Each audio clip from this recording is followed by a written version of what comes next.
Okay, so let's open this up.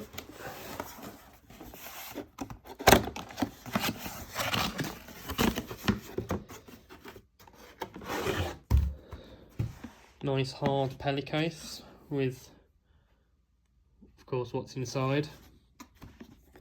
Let's have a look.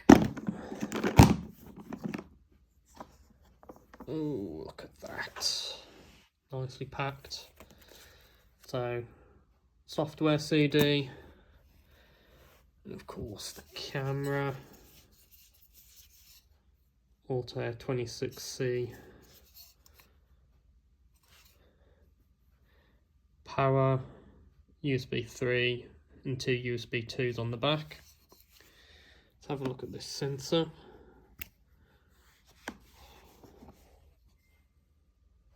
So, APS-C size,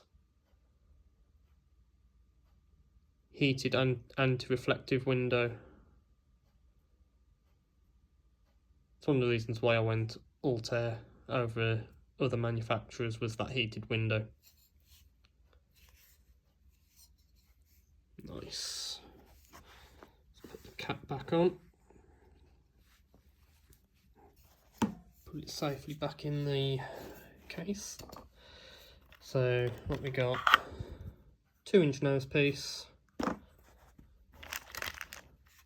power supply, USB 3 cable,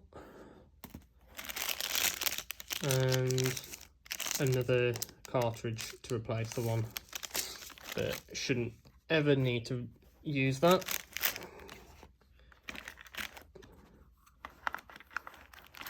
I cannot wait to try this out.